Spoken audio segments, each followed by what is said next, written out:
Jadi masuklah penghafal Quran dalam surga. Begitu di dalam surga dilihat, kenapa banyak anggota dewan dalam surga ini? Dan di negara kau banyak di UTT. Dia protes sama penjaga surga. Malaikat, kenapa banyak itu di sini? Nah, saya tahu sekali itu dulu diponis dia 4 tahun. Kenapa banyak anggota dewan di sini? Kata penjaga surga, Ustadz, gak usah kau ribut. Cuma reses sini, sebentar aja di sini. Dia balik lagi ke tempatnya.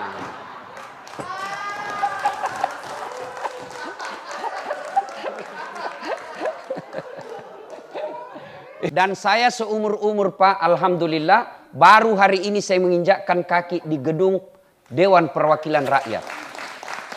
Nanti partai Nasdem, banyaknya partai di Indonesia, hanya Nasdem yang berani mengundang saya. Alhamdulillah. Dan di Indonesia ini Pak, ada 2 orang yang susah saya tolak kalau dia panggil Pak. Biasa kalau keluarga aku masih bisa saya tolak. Ada 2 di sini Pak. Pak Rusdi Masek dengan Pak Ahmad Ali. Susah ditangkis Pak. Nggak mau mengerti. Nah bilang, pokoknya kalau sudah bilang pokoknya ya siap. Alhamdulillah, saya menghormati. Ibu bapak, saudara-saudara sekalian. Saya ingin menyampaikan sebuah hadis. Alhamdulillah Ramadan ini sudah banyak semua amalnya orang Pak. Bayangkan, 30 Ramadan. Nabi bersabda, "Man shoma Ramadana imanan wa ihtisaban ghufira lahu ma taqaddama min dzambihi." Siapa yang berpuasa di bulan suci Ramadan dengan niat iman dan ikhlas, diampuni dosanya yang telah lalu dan yang akan datang. 1, puasa. Belum lagi tarawih, belum tadarus, belum sedekahnya Bapak, iktikafnya, zikirnya. Betapa banyak pahala Ramadan ini. Dikumpul amal-amal kita. Tapi kata Nabi, kalau kau sudah kasih banyak amal mudah saat, hati-hati kok. Jangan sampai hancur karena perbuatanmu sendiri. Ibaratnya, kau kumpul kayu, jangan kau biarkan dimakan api. Kau kumpul amal, jangan sampai hancur itu amalmu karena perbuatanmu sendiri. Maka sahabat bertanya waktu itu, ya Rasulullah, adakah sifat yang menghancurkan amal-amal kami? Kata Nabi, ada. Nah, inilah yang oleh-oleh buat Partai Nasdem. Saya cinta kepada Partai Nasdem, anggota DPR Partai Nasdem, maka saya berikan oleh-oleh agar Bapak tidak hancur amalnya. Apa itu kata Nabi? Sittatu asyain tuhbitul amal. Ada 6 sifat yang menghancurkan amal kebaikanmu. Sehingga nanti ketika kita cari, ya Allah mana puasaku 30 tahun? Mana sedekahku bagi-bagi sembako? Bagi-bagi jilbab? Bagi-bagi sarung? Apa maksud? Mana semua pahalaku? Allah lalu berfirman, memang ada pahalamu, tapi hancur karena kau hancurkan sendiri. Nah, apa gerangan penghancur amal? Kata Nabi yang pertama, al-istighalu biuyubil khalqi. Suka sekali cari jeleknya orang, nah lupa jeleknya dirinya sendiri. Ini yang banyak di medsos. Fitnah, hoax, cerita kejelekan orang. Kalah berkompetisi, akhirnya fitnah kiri kanan. Bagaimana kalau di komisi? Bolehkah cerita kejelekan orang? Boleh, dengan tujuan bukan mempermalukan, tapi mencari keadilan dan kebenaran. Mencari kebenaran. Kalau mencari kesalahan di gedung ini, boleh. Dengan tujuan agar tidak menyalahgunakan uang rakyat. Beda kalau mencari-cari kesalahan. Kalau mencari-cari kesalahan biasanya berujung sana mencari proyek. Ini tidak boleh. Mana disebut mencari-cari kesalahan? Contoh. Anak sekolah mau pergi kuliah. Anak-anak sekolah pergi sekolah. Balap motornya. Oh, didapat sama polisi. Per. Kau melanggar. Kau tidak lihat ini rambu-rambu? Saya lihat Pak. Kenapa kau langgar? Saya tidak lihat Bapak. Kenapa kau tidak lihat saya? Bapak sembunyi di tikungan. Periksalah surat-suratnya. Lengkap.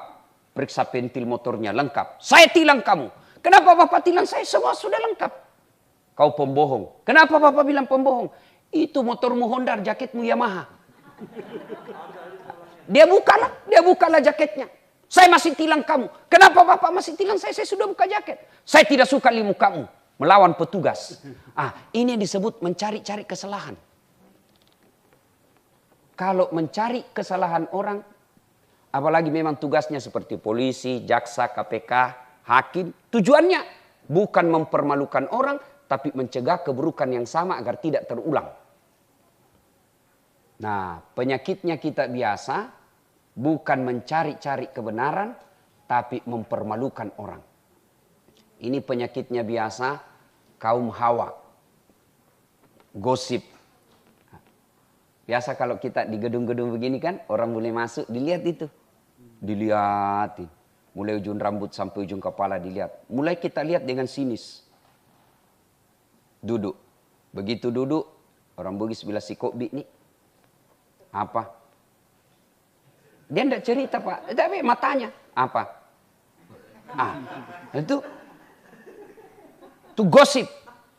Ada yang tanya begini, majelis talim, Ustadz, benar yang saya cerita. Memang ada faktanya, ada kejadiannya. Ingat, justru benarnya namanya gibah. Kalau salah, namanya fitnah. Ayuhibbu ahadukum, kata Allah, sukakah kamu memakan bangkai sesama manusia? Nah, suatu ketika, ibu bapak pasti sudah pernah dengar ini kisah Isra Mi'raj. Ketika Nabi diperlihatkan, ada wanita yang cantik, kukunya terbuat dari tembaga api neraka. Dia cakar-cakar mukanya. Lalu dia makan bangkai orang mati di depannya. Nabi berkata, Jibril siapa itu? Dia tahu cakar, dia tahu sakit, dia cakari mukanya. Dia tahu itu bangkai tapi dia makan. Belem-belem betul. Siapa dia Jibril? Jibril menjawab, itulah umatmu yang suka menceritakan kejelekan orang lain. Auzubillah min zalik. Bapak ibu yang suka cerita-cerita kejelekan teman, habis pahala Pak. Habis. Saya kalau dikasih, ada orang datang sama saya, Ustaz, tidak suka gitu. Kenapa kau bilang, Dek? Suka nak cerita, Ki. Alhamdulillah, dia suka saya itu. Maksudnya Ustaz, karena nanti amalnya dia kasih saya. Itu orang cerita kejelekan kita, Pak. Alhamdulillah, dia ambil nanti kita punya dosa. Kebaikannya kita ambil. Itu kan pernah dikisahkan. Atau deruna manil muflis, kata Nabi. Kau tahu tidak orang yang bangkrut di akhirat? Yang tidak sholat ya Rasul. Yang tidak puasa. Oh tidak, dia puasa, dia sholat, dia haji, dia sedekah. Kalau begitu siapa ya Rasul? Nabi menjelaskan. Jarusu wa khati'ur rahim. Tetangga yang jahat sama tetangganya. Dan yang suka memutuskan tali persaudaraan. Kok bisa ya Rasul? Ya padahal baik sholatnya. Kata Nabi iya. Dia setor sholatnya. Ya Allah ini sholatku. Datang teman dapilnya. Tunggu dulu Tuhan. Pernah saya sama-sama caleg. Dia fitnah saya. Dia sebarkan foto-foto pornoku. Dia sebarkan fitnah. Katanya mobilku hasil korupsi. Akhirnya saya kalah. Padahal habis uangku 4 miliar. Saya jual warisan orang tuaku. Gara-gara fitnahnya saya kalah. Saya minta keadilan. Allah berfirman, ya baiklah kalau begitu. Ambil dia punya sholat. Habis sholatnya. Sudah habis sholat. Dia setor lagi puasanya. Ya Allah ini puasaku. Datang lagi temannya. Tunggu dulu. Saya pernah juga satu komisi. Dia fitnah saya. Akhirnya saya dinonjobkan. Saya minta keadilan hari ini. Allah berfirman. Ya sudah. Ambil dia punya puasa. Habis sholatnya. Habis zakatnya. Habis puasanya. Masih ada yang datang. Saya juga pernah satu partai itu. Dia fitnah juga saya. Akhirnya saya disingkirkan. Tidak dapat apa-apa. Saya minta keadilan.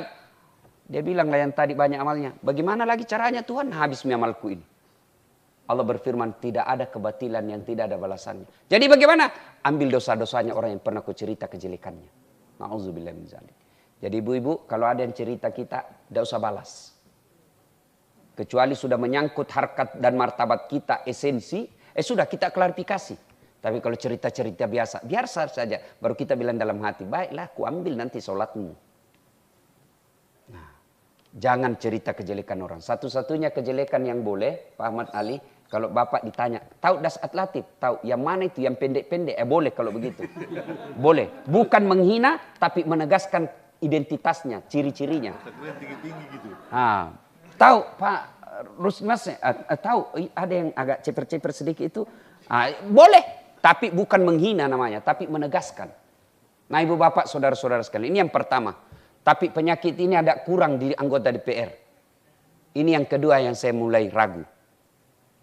Yang kata Nabi yang menghancurkan amal ibadahmu. Hubbud dunia. Terlalu cinta dunia. Cinta dunia boleh.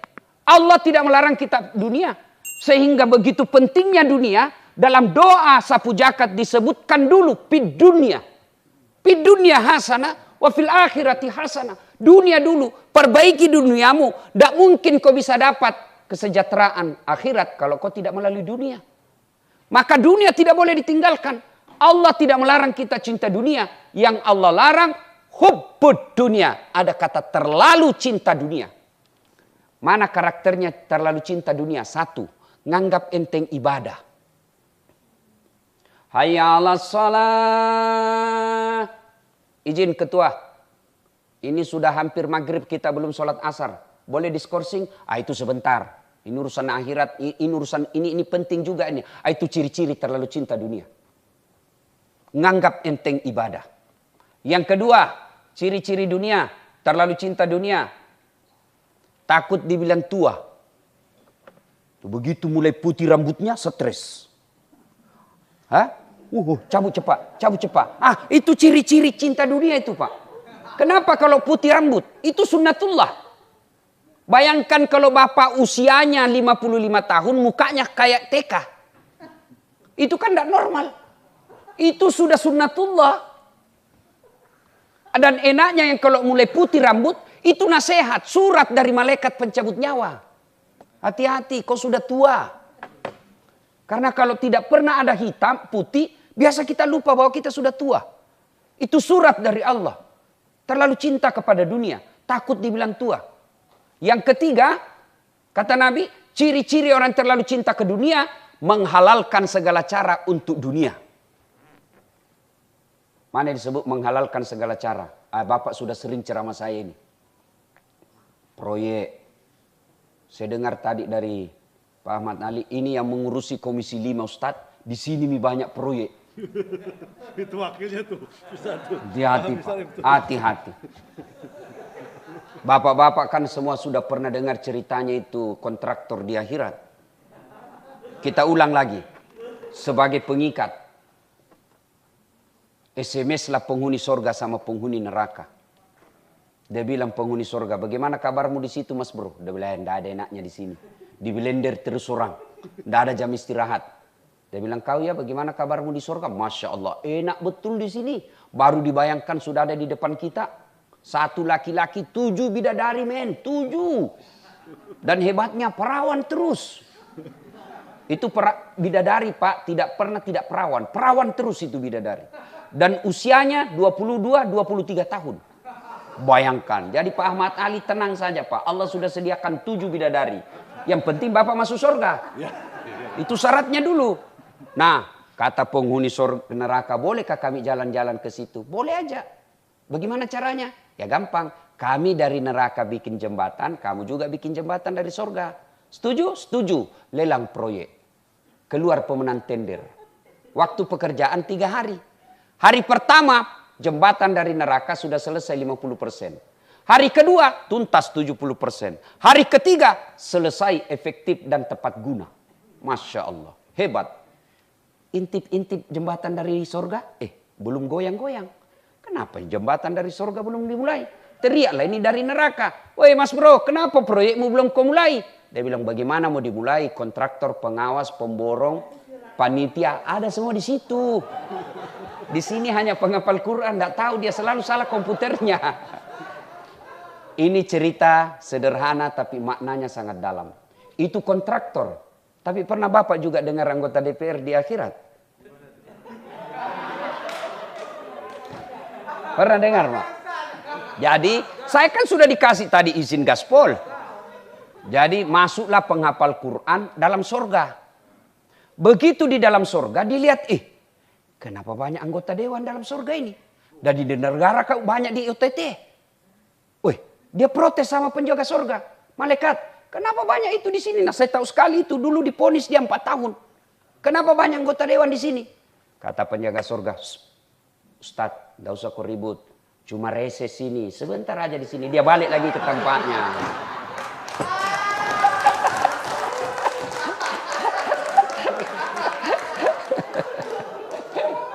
Ibu bapak saudara-saudara sekalian. Ya. Hubbud dunia. Terlalu cinta kepada dunia. Ibu bapak saudara-saudara sekalian. Ibu bapak, saudara-saudara sekalian. Allah tidak melarang kita kaya. Allah tidak melarang kita jari juragan. Tapi jangan menghalalkan segala cara. Demi Allah, kita orang Islam itu Pak, sudah didoktrin dari kecil. 3 rahasia Allah yang tidak boleh kau campuri hambaku. 1, jodoh. Bapak percaya sekali ini jodoh. 3 tahun pacaran, bukan jodoh, ndak nikah Pak. Begitu putus, baru 1 bulan pacaran, dipaksa nikah, didapat sama security. Jodoh bos, jodoh. Kadang-kala kita lihat, jelek betul suaminya, istrinya kok cantik. Jodohnya bos. Itu jodoh, rahasia Allah. Yang kedua, kata Allah, jangan kau campuri hambaku. Apa itu? Ajal. Biar kau mau sekali mati, kalau tidak tiba ajalmu, kau tidak mati. Biar kau tidak mau mati, kalau tiba ajalmu, pasti kamu mati. Ini 2, kita hakul yakin Pak. Tapi setan masuk di yang ketiga Pak, rezeki. Setan masuk, dia masuki kita dengan kalkulator. Dia masuki kita dengan, kok tabunglah, inilah. Padahal rezeki Pak, kalau bukan rezeki kita, enggak masuk. Bapak kan sering pergi reses. Iya toh? Coba lihat. Kadangkala kita lewat di Baru, penjual di kampung saya Sulawesi Selatan. Penjual jagung. Biasanya kan ada nomornya Pak. Di pinggir jalan nomor 1 sampai 9. Saya biasa bilang sama sopirku, kau singgah nomor 4. Remnya tertindis di nomor 6. Saya bilang, tidak usah kau balik ke belakang. Mengganggu lalu lintas. Rezekinya nomor 6, bukan rezekinya nomor 4. Coba lihat Pak di pasar-pasar. Sama barangnya, sama teknik promosinya, sama harganya. Ada yang laris, ada yang gulung tikar. Rezeki Allah yang ngatur. Jangankan jadi bapak ndak usah menghalalkan segala cara. Karena kalau bukan rezeki bapak, biar pakai otak, pakai apa, tidak akan datang. Saya kasih contoh. Bapak ibu tahu cicak? Adik-adik tahu cicak? Cecak, ini orang Bugis, cicak. Tuh, tahu kan? Tahu. Apa dia makan itu cicak? Masuk akal enggak? 1 terbang, 1 di dinding. Di mana ketemunya? Enggak ada terminalnya. Tuh? Tapi Allah Maha Kaya. Dengar lagu kita waktu kecil.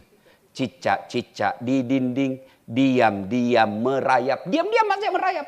Datang seekor nyamuk. Nyamuk yang datang Pak. Lagu tidak mengatakan cicak lompat ke nyamuk. Wah, patah-patah kasihan cicak. Rezekinya.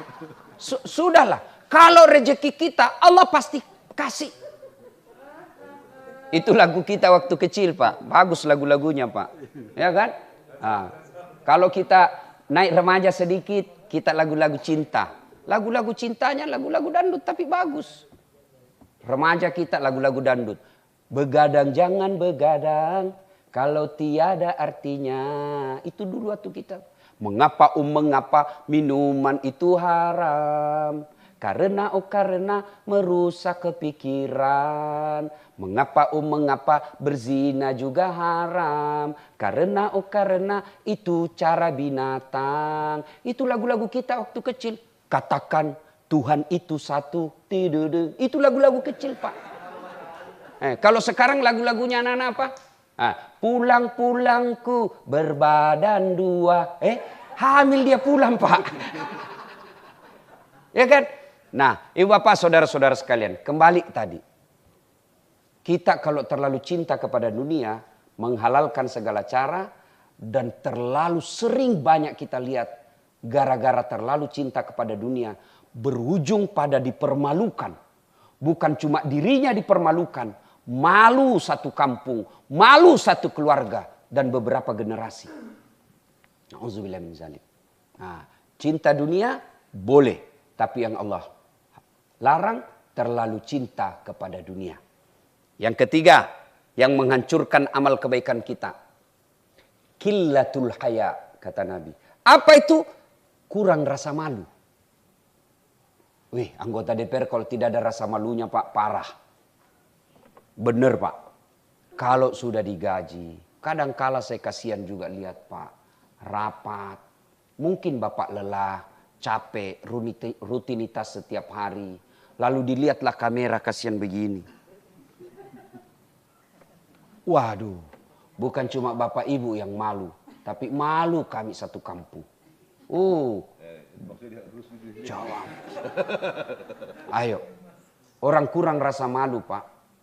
Ngeri, Pak. Lebih hina dari binatang.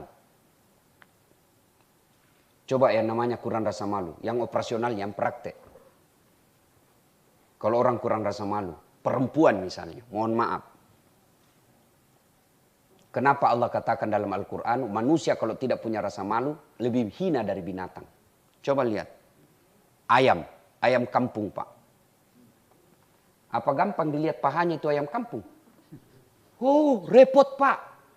Namanya ayam kampung, kita harus pulang kampung dulu. Sudah sampai di kampung, sudah dilihat pahanya? Belum. Dibeli dulu itu ayam, Pak. 150.000. Sudah dibeli, sudah dilihat pahanya? Belum. Dikejar dulu. 1 jam dikejar. Sudah dilihat pahanya? Belum. Dipotong dulu dengan ucapan Bismillahirrahmanirrahim. Sudah dipotong, sudah dilihat pahanya? Belum, Pak. Apalagi direbus dulu 15 menit air panas. Sudah direbus, sudah lihat pahanya? Belum. Dicabut dulu kulitnya, baru lihat pahanya. Ayam kampung dikejar 1 jam, dibeli 150.000, pulang kampung dulu, rendam 15 menit, diucapkan bismillah untuk dipotong, dicabut bulunya, baru bisa lihat paha ayam kampung. Tapi paha sebagian kita umat Islam muslimahnya, berdiri aja di depan pintu mall, Pak. 10 pasang kita lihat gratis. Tidak perlu dikejar. Orang bilang, kenapa Ustaz tahu? Karena saya lihat, Pak. Saya sportif. Iya, ayat tidak mengatakan la taqrabus zina illa Ustaz. Jangan dekati zina kecuali Ustaz. Biar Ustaz kalau makhluk halus hancur juga, Pak. Makanya saya selalu bilang, kita kerjasama. Kami laki-laki jaga mata, tolong Anda cewek jaga akhlak. Karena bias kami setengah mati jaga mata, kalau kalian gentayangan hancur amal kami. Pasti dilihat, Pak. Dia bilang orang, dilihat. Dosa, tidak dilihat. Barang bagus. Pasti dilihat. Maka orang-orang yang mempertontonkan auratnya itu bagian daripada menghancurkan amal-amal kebaikannya. Itu dari segi aurat. Lalu bagian dari pekerjaan kita. Saya memotivasi kepada tuan-tuan semua, puan-puan semua. Bapak masih ingat waktu pencalekan. Berbulan-bulan Bapak sosialisasi. Stres, habis duit, Pak. Segala macam kita lakukan. Kadang-kala hilang kita punya harga diri. Datang orang maki-maki kita, kita diam saja. Yang penting dia mau coblos kita. Ya, gampang. Ya, Pak. Dimaki-makinya kita, Pak, orang yang tidak ada sekolahnya. Tapi kita sabar. Kenapa? Karena kita mau dipilih. Allah takdirkan Bapak duduk di gedung terhormat ini. Maka manfaatkan dengan berbuat baik. Betul yang Pak Ahmad Ali katakan tadi. Ustadz, kau ceramah kiri kanan di depan polisi sampai busa-busa ini mulutmu. Dia cuma ketawa-ketawa. Tapi kalau kau jadi komisi 3, kau bisa maki-maki mereka. Betul, Pak. Mana ada orang hebat kalau sudah di gedung ini, Pak? Hilang hebatnya orang, biar profesor. Maka syukuri itu dengan cara apa? Jangan mempermalukan institusi. Bapak boleh dihina sebagai pribadi Dasat Latin. Dihina sebagai Pak Ahmad Ali. Tapi jangan mempermalukan DPR RI.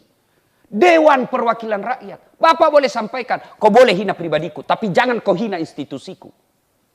Dan itu bisa kita katakan begitu kalau kita punya kinerja yang baik. Saya mengambil lahan untuk masuk surga dengan berdakwah. Mudah-mudahan dengan dakwah itu Allah senang sama saya dan saya bisa masuk surga. Maka bapak-bapak, ibu-ibu yang dipilih menjadi anggota DPR, lahan bapak masuk surga, ya ini, di dewan ini, Pak. Kasihan kita kalau sudah habis waktu, habis tenaga, ternyata kita dibully di masyarakat karena kita tidak punya prestasi. Coba. Saya masih ingat itu waktu ribut-ribut Omnibus Law apa kan namanya? Apa kan namanya itu? Kan ada yang berkata, oh ini hanya salah ketik. Saya la haula wala quwata illa billah. Digaji ratusan juta hanya salah ketik menyangkut hajat hidup orang banyak. Apa Bapak tidak siap ditanya nanti di akhirat? Salah ketik, Pak. Menyangkut hajat satu Republik Indonesia.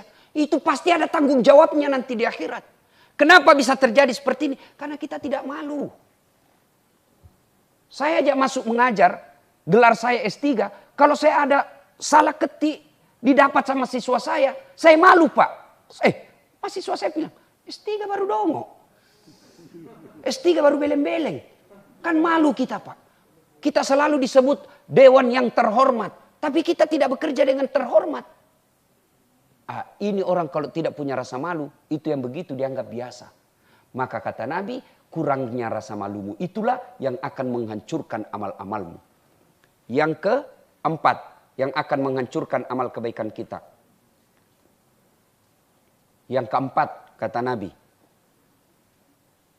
kaswatul qalbi.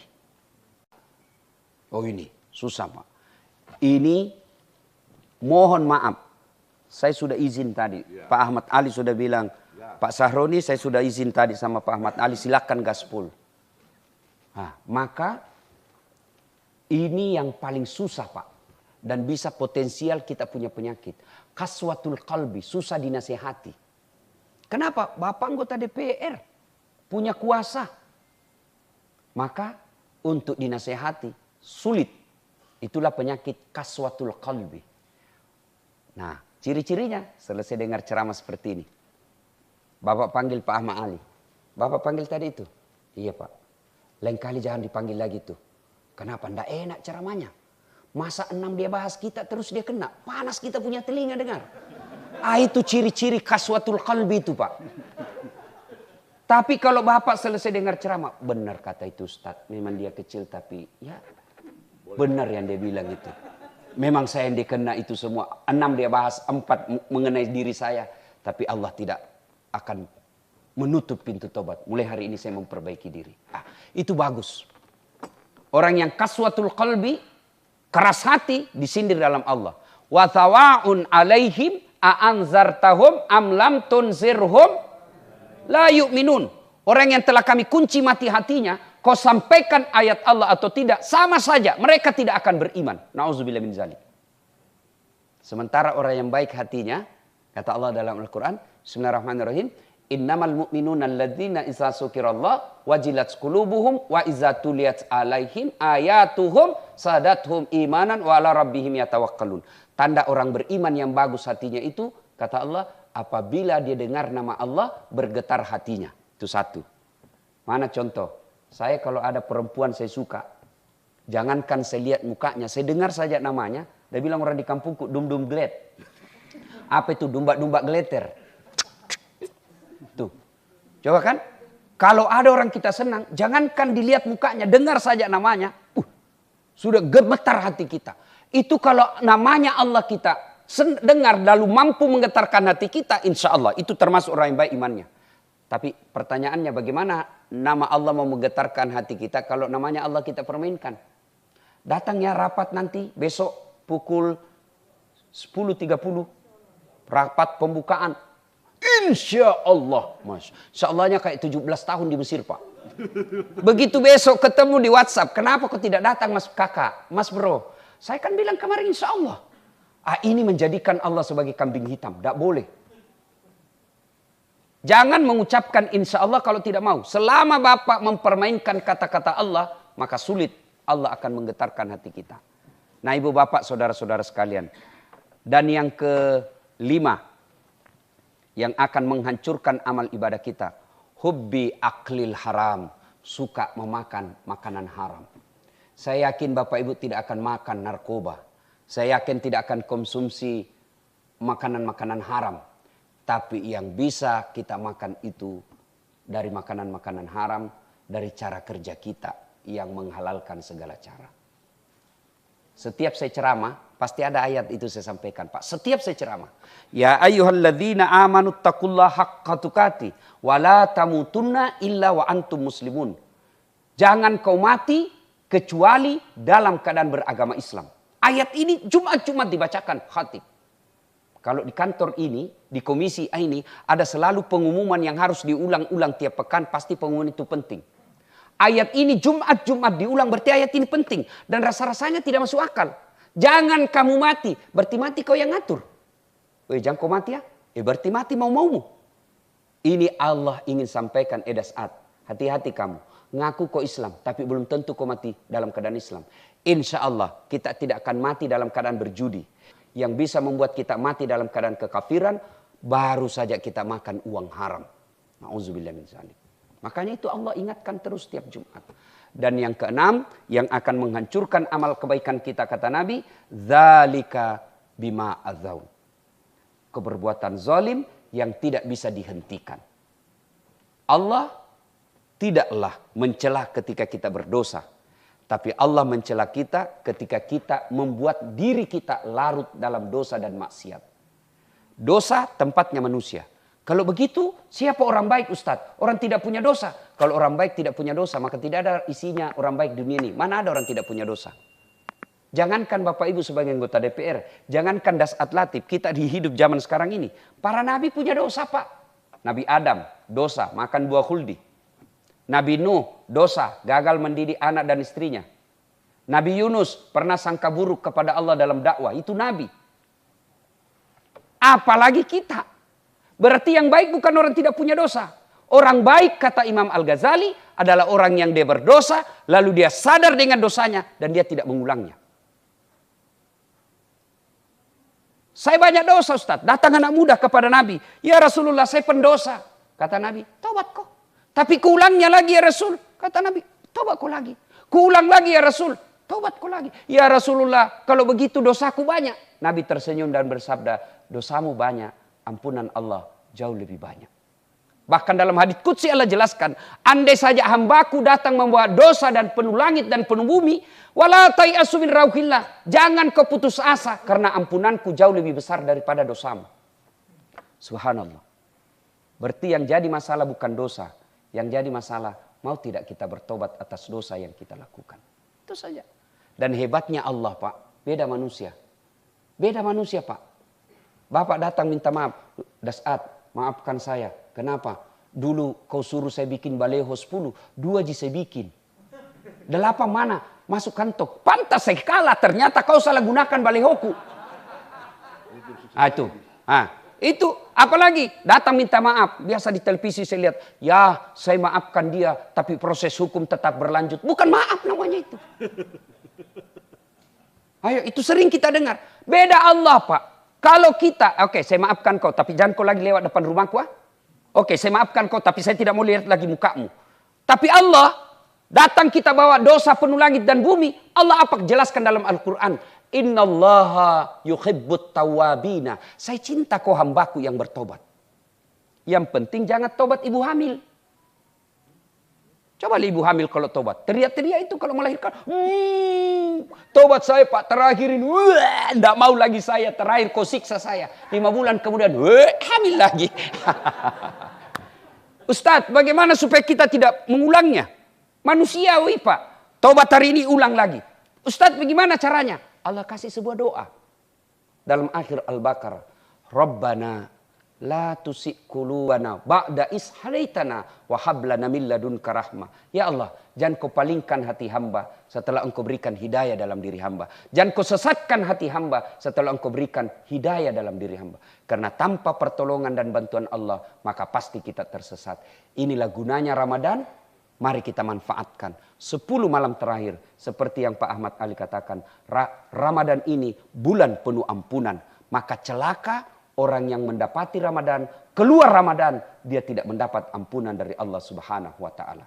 Saya yakin kita semua insya Allah mendapat maghfirah. Ampunan dari Allah subhanahu wa ta'ala. Tinggal bagaimana kita memelihara ampunan itu. Agar kita keluar Ramadan. Seperti yang selalu kita ucapkan. Minal a'idin wal faizin. Kita kembali menjadi suci, suci dari dosa dan kesalahan, dan kita akhiri dengan berhalal bihalal memohon maaf kepada teman-teman kita supaya dosa kepada Allah selesai dan dosa kepada manusia selesai. Maka kita betul-betul menjadi Aidil Fitri, hari suci, kembali menjadi suci seperti bayi yang baru dilahirkan. Demikian, terima kasih atas undangannya, apresiasi setinggi-tingginya kepada Partai Nasdem. Sebagai anak bangsa, saya berharap kepada Partai Nasdem untuk tetap menjaga slogannya, partai tanpa uang mahar. Karena saya yakin uang mahar inilah awal hancurnya seorang politisi, karena maharnya harus dia cari kembalikan dan ujung-ujungnya bisa berakhir dengan penjara. Partai Nasdem telah mempeloporinya dengan partai tanpa uang mahar. Dan dari sekian banyak partai di Indonesia, hanya Partai Nasdem yang mampu dan berani mengajak saya masuk ke gedung ini. Demikian, terima kasih. Lebih dan kurangnya mohon dimaafkan. Assalamualaikum warahmatullahi wabarakatuh.